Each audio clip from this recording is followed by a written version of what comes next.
A storm erupted out of Los Angeles on January 30th, 2026, when Prince Harry finally decided to speak for himself, and what he said sent shockwaves across the globe. In a gripping, emotionally intense podcast aired Sunday night on Sirius XM Originals and Peacock Live, the Duke of Sussex delivered a series of personal claims that instantly dominated headlines from California to London. This was not a polished appearance with soft questions. It was raw, tense, and packed with statements that hit hard.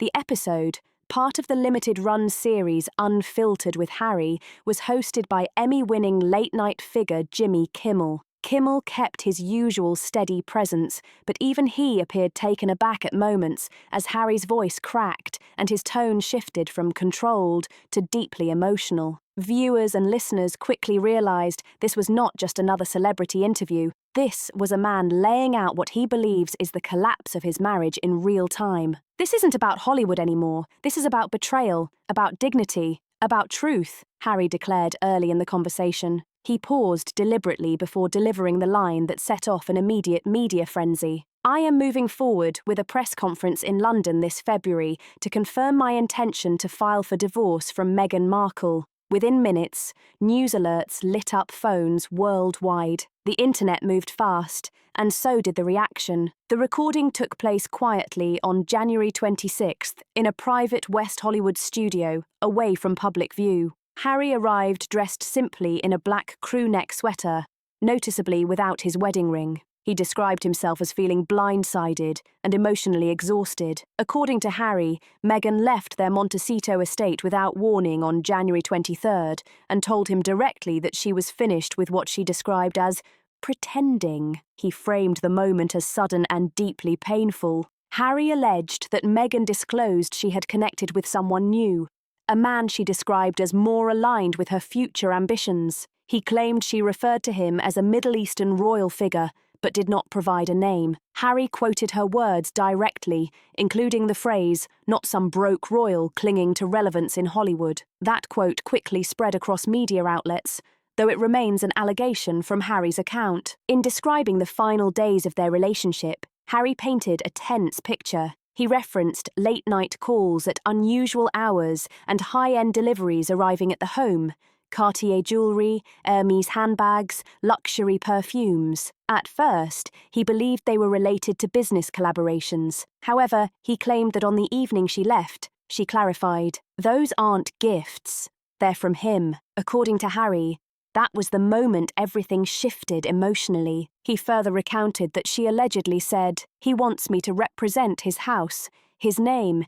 He's making me a princess. He not of England, but of the New World." Harry stated that she criticised the British monarchy as outdated and restrictive, expressing frustration with royal life. He described himself as stunned during that exchange, admitting his hands were shaking while recounting it on the podcast. The tension in his voice was unmistakable. When the discussion turned toward their children, Harry became careful and protective in his language. He stressed that they are innocent and should never be drawn into adult conflict. However, he expressed concern about the emotional tone inside the household during the final weeks. He emphasized that his current priority is stability and structure for them moving forward. He avoided harsh language, but made clear that he believes the environment had become unhealthy. Harry also alleged ongoing disagreements over finances and influence. He claimed Meghan compared his financial standing and US influence to that of the new partner she referenced, mentioning international properties in Monaco, Dubai, and Paris. He described feeling diminished in private conversations. According to his account, arguments intensified after the holidays, including disputes over security concerns and digital privacy. He said he felt increasingly isolated. When Kimmel asked directly whether he felt secure in his own home, Harry responded with a quiet but firm "never." He elaborated, saying he felt like a background figure in a narrative he did not control. "I felt like a guest inside my own house," he said. The statement landed heavily, sparking immediate debate online. The final segment of the episode pivoted into legal territory.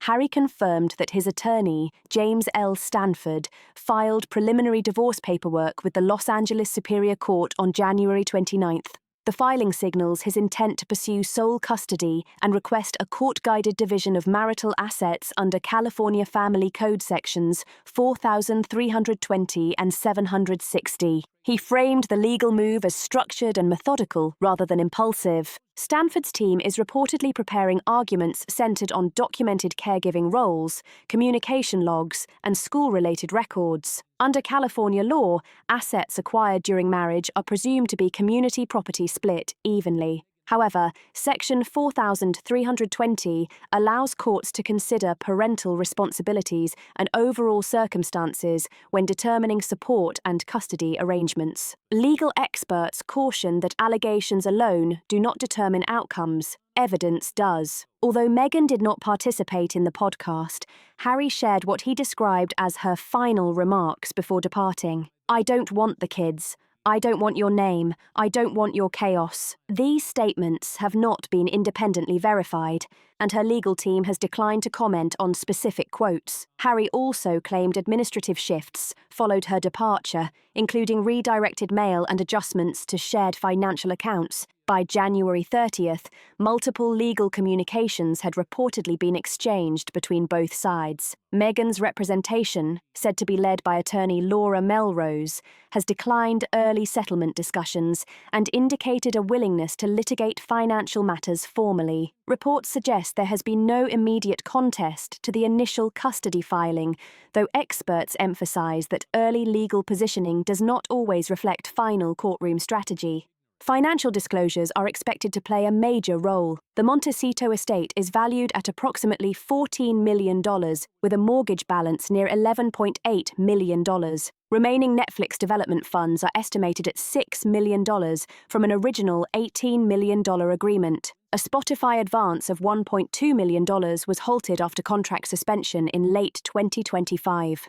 Archewell-related holdings are estimated at $4.5 million, but are currently under audit review. Luxury goods and designer items are valued near $2.8 million, though classification disputes remain unresolved. Harry's legal team argues that certain high-value items may represent personal gifts rather than contractual benefits, while Meghan's side reportedly maintains they were legitimate business perks. Such distinctions could influence how property is categorized under California's community property framework. Legal analysts note that documentation and disclosure accuracy will be critical in court proceedings. After accounting for debt, potential tax exposure, and legal retainers, financial observers estimate roughly $3.5 million in accessible liquid assets remain. Approximately $2 million is tied up in pending publishing escrow, and around $850,000 may be affected by audit outcomes. Harry has formally requested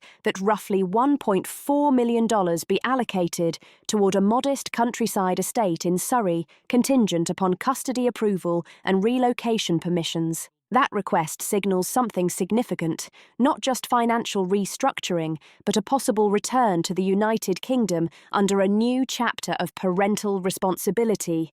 For now, public reaction remains intense, but the legal system will determine the facts step by step. Court filings, financial audits, and custody evaluations will unfold in the months ahead. One thing is certain: this dispute has moved far beyond media speculation and into structured legal battle, and at the heart of it all remains that final goal Harry outlined: securing stability, resolving the financial split, and potentially beginning again in a modest Surrey countryside estate, should he be permitted to return with full custody. The most explosive twist didn't come at the beginning of the podcast.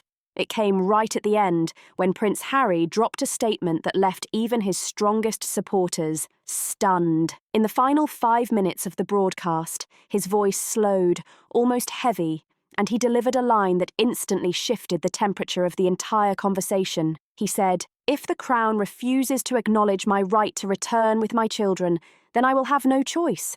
I will place Archie and Leib in the care of a private children's refuge and request monthly support from Meghan while I fight for our right to be safe." That wasn't a casual comment. That was a pressure move. Jimmy Kimmel leaned in and asked the question everyone was thinking. Was this a real legal step or just an emotional eruption? Harry didn't blink. It's the only card I have left. They took my name, my country, and now my family. I'm not bluffing. The room went quiet. He wasn't yelling. He wasn't dramatic.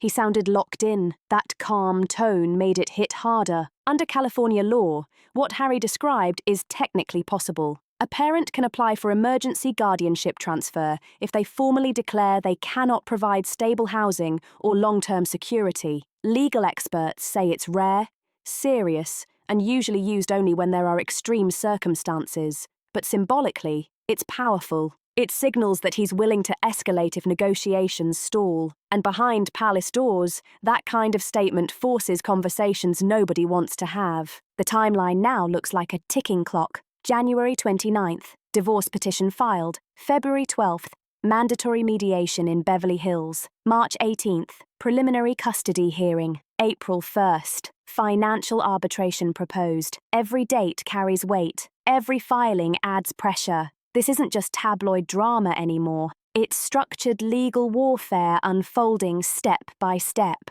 Royal commentators are already comparing this to Charles and Diana. The difference: one party has physically exited the royal orbit, while the other is fighting to re-enter it. That reversal changes everything. It flips the power dynamic and turns public sympathy into a strategic asset. While Harry's podcast dominated Western headlines, something equally dramatic was developing overseas. Meghan's exit from Montecito wasn't chaotic. It appeared calculated, smooth, almost prearranged. Aviation logs show a Gulfstream G650 linked to a Qatar-based holding company departing Burbank Airport at 10:12 p.m. on January 23rd. Initial flight path, Paris. Final destination, Abu Dhabi Executive Terminal. That's not random travel, that's executive-level coordination. Witnesses reported Meghan arriving with security and designer luggage. Within days, images surfaced of her entering the Royal Emirates Club in Dubai, a venue closely associated with Gulf elite circles. No official confirmation identified her host, but diplomatic chatter pointed toward a younger royal figure described as Western-educated, ambitious, and focused on global influence strategy. Whether symbolic or substantive, the optics were massive. Then came the leaked audio that sent online forums into overdrive. In one clip, Meghan allegedly referred to her new associate as a real prince, not a broken one, and added that he was someone who doesn't need Netflix to be relevant. In another recording, she's heard saying, "In Britain, they stripped me of everything but the gossip. In the Gulf, I will have title, dignity, and a future. I'll be a princess, just not in Windsor." The authenticity of those recordings remains unverified, but the narrative impact, seismic. What emerged next shocked even long-time observers of reinvention. Domain registrations quietly appeared. Sapphire Crescent Initiative, House of Light Foundation, Beyond Titles, all processed through a Dubai-based agency known for managing reputation transitions for former royals and political elites. That's not random branding. That's infrastructure being built. Insiders suggest a potential women's empowerment platform spanning UAE, Saudi Arabia, and Bahrain, backed by private capital, framed around diplomacy, culture, and philanthropic reform, a pivot away from Western celebrity circuits and into Gulf influence networks. British titles may carry less weight there, but proximity to power still does. Within 48 hours of Harry's podcast, opinion pieces highlighting Meghan's new chapter surfaced across regional outlets. They emphasized resilience, cross-cultural bridge building, and leadership. Noticeably absent, direct references to Harry or the children. When questioned, her publicist responded, "This is not about family disputes. This is about legacy, culture, and global alignment. Clean, controlled, strategic." Inside palace circles, concern reportedly grew. Briefings suggested Meghan had engaged in preliminary cultural discussions with Gulf figures months prior. One insider described it as a reverse Diana approach, not emotional vulnerability, but strategic alignment with foreign prestige. "It's not personal, it's geopolitical," a royal aide reportedly stated. That framing shifts the narrative from scandal to strategy. Meanwhile, Harry's financial and legal footing looks strained. Mortgage pressure, contract suspensions, asset freezes, legal retainers. He may not hold the same capital leverage. What he does hold is public visibility and the custody battle. That's why the podcast wasn't just emotional release. It was positioning. "She thinks she's leaving me behind," Harry said near the close. "But I still have something. She wants the truth, and our children deserve to hear it one day." That line felt deliberate, not reactive, strategic. Two continents, two playbooks, two completely different visions of royalty unfolding in real time. At the center of all this are two young children whose lives are now tied to court schedules and international optics. Harry stated, "I'm not threatening. I'm pleading if I'm not allowed to raise my children in peace in my country, then I may have to surrender them to neutral care until I can guarantee their future." In California courts, that language matters. It signals potential temporary guardianship, a serious procedural step. Under California Family Code sections 3010 and 3011, both parents share equal custody rights unless a court determines otherwise. Harry's legal team is reportedly building arguments around abandonment claims tied to Meghan's January 23 departure and alleged lack of documented contact. Court-admitted communication logs are expected to be reviewed during the March 18 hearing before Judge Maria Sanchez, known for handling complex family disputes with precision. In one of the podcast's most personal moments, Harry shared that Archie once said, "Why don't you have a castle? You're just a sad prince with no kingdom." He added, "I don't think he even knew what it meant, but I did." He also claimed Lilibet repeated, "Mommy says, Daddy is a problem." These are Harry's assertions, and no independent confirmation has validated them. But emotionally, they landed hard. "They're being rewritten in real time," Harry said, "and I'm fighting not just for custody, but for their identity." That statement frames the legal battle as more than paperwork. It's about narrative control. It's about environment. It's about long-term influence on upbringing. Here's the twist that caught analysts off guard. Meghan has not contested full custody. On January 30th, her attorney filed a declaration stating that she will not oppose full custody, provided Harry fulfills financial obligations under California state law. Translation: she is willing to allow him to raise the children, as long as the legal and financial structure is honored. That shifts the battlefield from parenting rights to financial accountability. The legal chessboard is now fully set. Mediation looms. Custody hearings approach. Financial arbitration waits in the wings. One side is building diplomatic alliances abroad, the other is building legal arguments at home, and in the middle of it all sits a custody arrangement that could redefine precedent, influence, and legacy on a global stage, with Meghan formally signalling she will not contest full custody, provided the petitioner upholds the legal and financial obligations owed to the minors under California state law. Meghan's insistence on stepping away from custody while simultaneously shielding herself from any future claims for child support or allegations of parental abandonment has left legal commentators stunned and perplexed. Such a stance is virtually unprecedented for a mother in California, especially one under constant public scrutiny. Most high-profile figures, even amid acrimonious separations, attempt to maintain at least a veneer of co-parenting or structured visitation, if only to preserve reputation, legal leverage, and public perception. Meghan's decision, however, appears to abandon these conventions entirely, leaving a vacuum in the lives of her children and sending shockwaves through both legal and royal circles. Lindsay Rourke, a prominent family law consultant based in Santa Monica, described the position as radically atypical. Rourke noted that Meghan's apparent disengagement could be interpreted in two very different ways, either as genuine disinterest in her children's day-to-day upbringing or as part of a larger strategic maneuver to position herself geopolitically, removing the children from her next chapter entirely. This calculation, if intentional,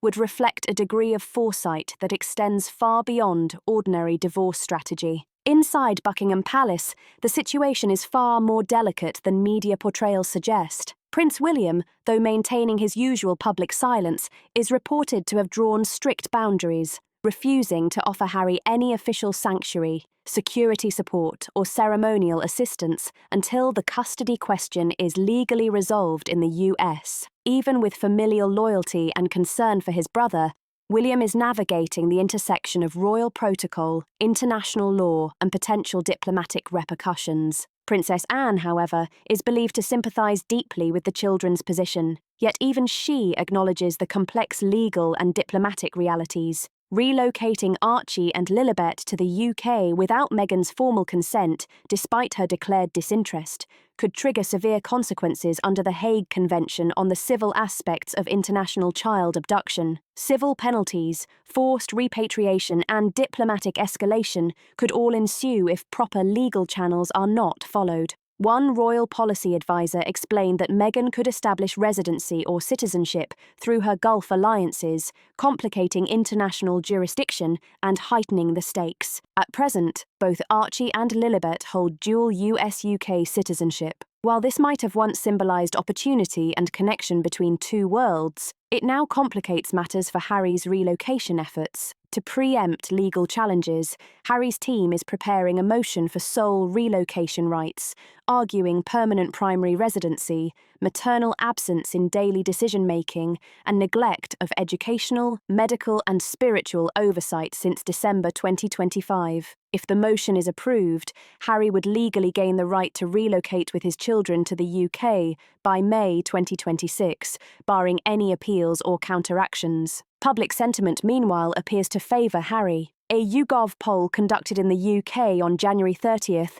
revealed that 61% of respondents supported him retaining full custody. 72% believe that Meghan's new path and her Middle Eastern affiliations are incompatible with her role as a parent. Only 11% expressed agreement with her decision to decline financial and visitation obligations. Online forums, particularly among expatriate and parenting communities, have become hotbeds of discussion, with many users sharing their own experiences of abandonment, custody limbo, and the complexities of international legal battles. For Meghan, the children now appear to represent a closed chapter, a symbolic remnant of a past life she has consciously chosen to leave behind. For Harry, however, Archie and Lilibet remain the centre of his purpose and the last tangible connection to a cohesive family unit. "I feel them slipping away if I fail to protect them from this storm," he admitted, reflecting a raw, emotional truth rarely shared publicly. "I don't deserve the Windsor name, not because I left, but because I let it all happen." His words, both self-reproachful and determined, underscore the emotional gravity of this transatlantic custody dispute. While the custody narrative dominates headlines, a quieter but equally consequential war is unfolding in financial ledgers, contracts, and offshore accounts. This installment of our series examines the full financial dissection of the Windsor-McLaren empire, highlighting not only the legal exposure, but also the reputational chess moves now threatening to destabilize their shared philanthropic and media ventures. Founded in 2020, Archewell began with fanfare as a modern foundation dedicated to humanitarian causes. By late 2025, however, regulatory scrutiny began to surface. Delayed filings, inconsistent donor tracking, and internal procedural failures prompted a November 14th memo from the California Department of Justice, highlighting non-compliance with non-profit regulations.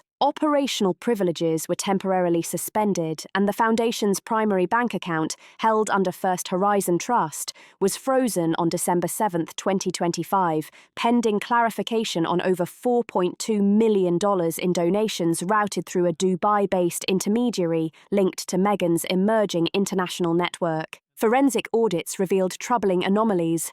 $1.6 million allocated to cross-border development projects with no corresponding invoices, $850,000 in luxury reimbursements labelled as wellness and leadership expenses, including Cartier, Chanel, and Emirates Gold purchases, and over $400,000 transferred to a shell corporation, International Projects, which lacks public office registration or a California business license. 2 senior advisors resigned in December, citing total breakdowns in financial transparency and unauthorized commitments made by Meghan without board approval. As of January 31st, Archewell remains under both state and federal review. Public donations are on hold, and grant partners, including Global Citizens and BetterUp, have suspended collaborations pending further notice. Harry's legal team is now arguing that these expenditures may constitute misappropriation of marital assets under California Family Code Section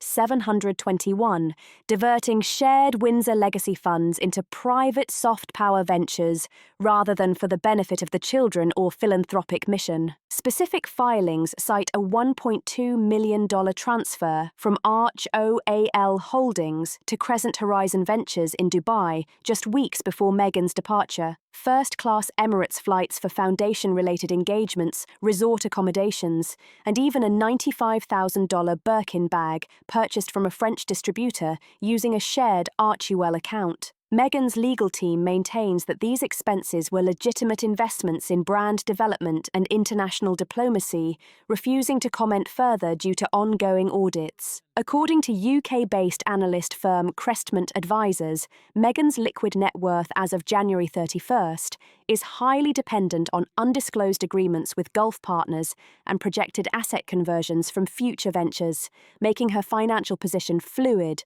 unverified, and legally vulnerable. Known holdings include luxury inventory, estimated at $2 million, and equity in a yet-to-launch media fund backed by Saudi entrepreneur Tariq al-Nassar. Additional assets are rumoured to exist in a Cayman Islands trust established post-2023, yet with no public declaration, and all prior Netflix and Spotify contracts remain frozen, paused, or terminated.